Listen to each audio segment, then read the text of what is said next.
Bonjour à tous, bienvenue dans cette mise en place du mois de juillet. Avant toute chose, je vous montre le matériel que je vais utiliser. Ici, mes stickers Mandragore avec deux petits tampons Freeze et mes stickers des 7 péchés capitaux avec les animaux et les chimères. Alors, ce sera une mise en place et un commentaire relativement minimal, en tout cas selon mes standards, puisque je suis actuellement en burn-out et donc j'ai assez peu d'énergie à consacrer, en tout cas à YouTube. Alors ici, j'utilise au-dessus de cette bannière mon petit alphabet fait maison. En fait, j'avais fait un cycle de vidéos au mois de juin pour mes abonnés Patreon qui concerne l'écriture et l'usage de l'écriture dans les journaux, que ce soit l'écriture lisible ou bien l'écriture cachée ou l'écriture comme élément graphique d'une composition de page. Donc il y a une vidéo qui est consacrée à la création d'un alphabet qui nous est propre. Le mien est d'inspiration donc médiévale. Pour rester dans le thème, j'utilise les petites frises ici qui sont aussi inspirées de manuscrits du Moyen-Âge.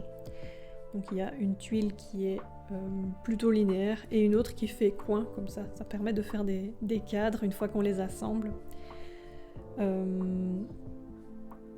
Alors, si vous me suivez depuis un moment, vous savez que je ne place pas de petit calendrier de vue mensuelle sur cette page du mois, mais bien plusieurs cases rubriques. Comme ça, je peux y noter tout ce que je vais faire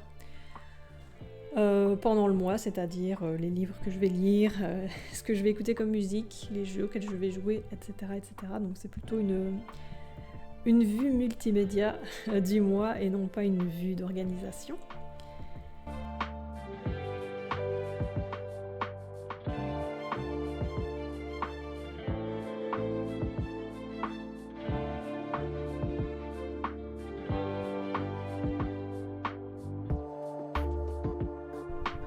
Pour les pages de semaine, je vais utiliser à peu près la même mise en page que pour le mois de juin. Donc je vais diviser chaque page en 9 et rassembler certaines cases entre elles. Comme ça, j'ai 7 jours de semaine et ici une to-do list à gauche par exemple et un petit cadre pour la chauve-souris à droite.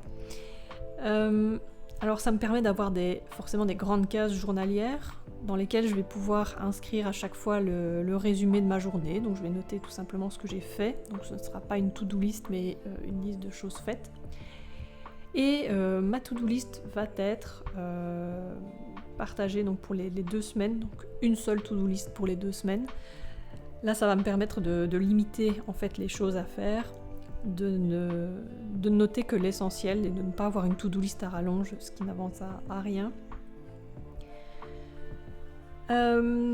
J'inscris les chiffres en grand et au feutre pour avoir une bonne visibilité sur les jours, et quand je noterai mon résumé, en fait, je viendrai inscrire par-dessus les jours.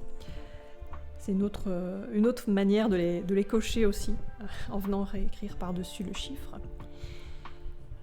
Et voilà, donc pour la deuxième semaine, ça va être tout à fait la même chose, sauf que j'aurai une colonne plus grande à gauche pour y noter mes futures idées pour les vidéos et pour les exercices que je vais proposer à mes abonnés Patreon. Donc je rappelle que tous les liens sont dans la barre d'informations si ça vous intéresse.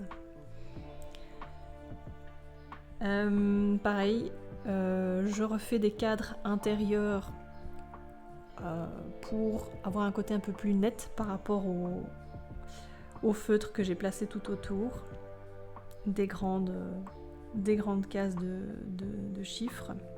Et ici je mets les jours de la semaine, symbolisés donc par les symboles astrologiques.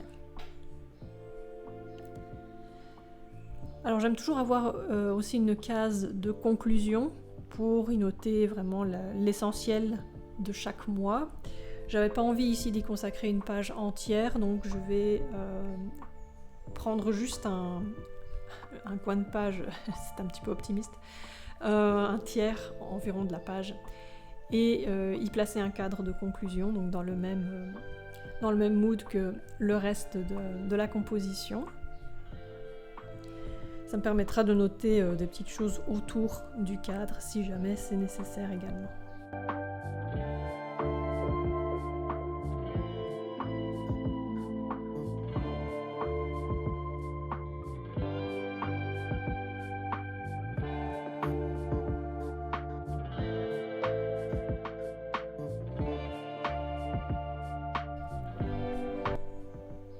Alors avant la vue générale, je vous montre ici la page du trimestre que j'ai faite hors caméra. Donc j'avais déjà essayé cette page pour le printemps, donc c'est quelque chose qui me permet d'avoir une vue à moyen terme, que j'aime beaucoup faire.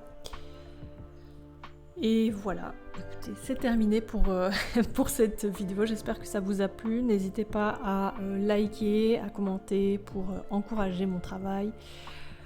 Je vous laisse avec la fin du récap et vous dis à tout bientôt. Ciao ciao.